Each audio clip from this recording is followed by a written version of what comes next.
बिस्मिल्लाहिर्रहमानिर्रहीम। अस्सलाम वालेकुम। अपने तमाम दोस्तों को यूट्यूब चैनल बाबर ऑटोस में खुशामदीद कहता हूँ। दोस्तों आज का हमारा टॉपिक है कि CD70 चाइना की कोई भी बाइक, होंडा CD70 हो या चाइना की कोई भी 70cc बाइक हो, उसकी जो गेयरों की प्रॉब्लम आती है, अक्सर दूसरा और तीसरा गेयर जो झटका मारता है उसको बगैर गरारी सेट डाले और बगैर उसका जो है गेयर गुच्छा तब्दील किए उसको किस तरीके से एक वाशर से हम सेट कर सकते हैं।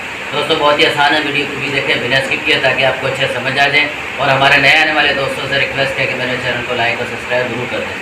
तो दोस्तों टाइम को बचाते हुए चलते हैं अपने टॉपिक की तरफ। जी दोस्तों, आप ये देख सकते हैं कि 70cc कोई भी बाइक हो, होंडा CD70 हो या चाइना 70cc कोई भी बाइक हो, तो दूसरा और तीसरा गियर जो अक्सर झटका मारता है, जो प्रॉब्लम होती है वो यहाँ से होती है। आप ये देख सकते हैं कि ये जो नक्के हैं दोनों दोस्तों, ये नक्के यहाँ पर आप ये देखें तो इस वाली गरारी के साथ लग के चलते हैं। तो जब ये गरारी के अंदर थोड़े से नक्के इसके डाउन हो जाते हैं या हल्के से ये किनारियाँ गोल हो जाती हैं, तो फिर बाइक जो है वो झटका मारती है।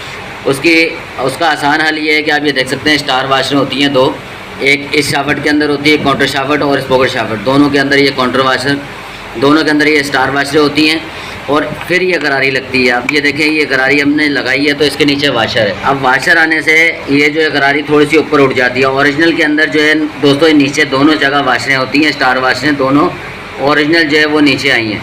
लेकिन जब ये नक्के हल्के से कट जाए या इसके जो नक्के होते हैं ये आप देखें इसकी जो गहराई होती है हल्की सी ये कट जाए या ये वाले नक्के कट जाएँ इस वाली गरारी के, अक्सर ये वाले नक्के हल्के से कट जाते हैं और यहाँ पर भी निशान आ जाते हैं, कट जाते हैं। और गरारी वगैरह अगर ये दोनों गरारियाँ ठीक है, गुच्छा ठीक है और सिर्फ ये नक्के हल्के से कट गए तो आप ये वाली वाशर जो है स्टार वाशर ये निकाल दें, ये निकाल के फिर इसको गरारी को बिठा दें।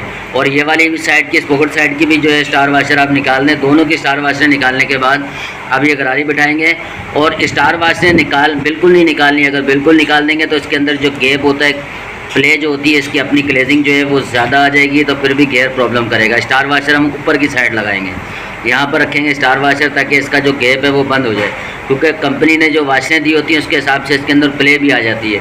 वाशर कम कर देंगे वाशर तो फिर प्ले आ जाएगी। तो ये वाली गरारी भी फिर इसी तरीके से बिठाएंगे और ये स्टार वाशर इसके ऊपर लगा देंगे ताकि इसकी जो प्ले है वो भी बंद हो जाए।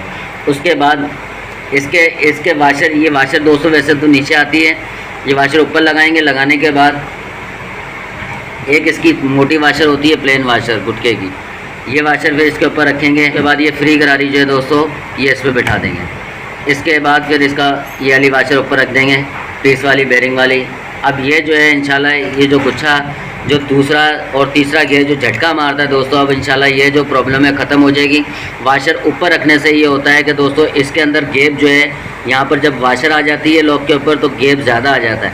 अब वो जो है गैप दोस्तों कम हो जाएगा, गरारी नीचे प्रेस हो जाएगी थोड़ी सी, और जो शाफ्ट की जो प्ले पीस फिट करने के बाद ये ऊपर नीचे की आएगी वो ये वाशर ऊपर से कवर कर लेगी। हम इसके ऊपर जब वाशर रख देंगे तो ये वाली प्ले जो है इसकी ये बंद हो जाएगी और जो नक्कों की जो प्ले दोस्तों वो कम हो जाएगी। तो इस तरीके से दोस्तों दूसरा और तीसरा गियर जो झटका मारता है उसको बगैर गरारी गुच्छा डाले, बगैर जो है गियर गुच्छा डाले, इस तरीके से आप उसको फिट कर सकते हैं अगर गरारियाँ वगैरह सब ठीक है। तो दोस्तों उम्मीद करता हूँ आपकी वीडियो अच्छी लगी होगी। वीडियो अच्छी लगी है चैनल को लाइक और सब्सक्राइब जरूर कर दें। मिलते हैं एक नई वीडियो में, जब तक के लिए इजाज़त दीजिए। अल्लाह हाफिज़।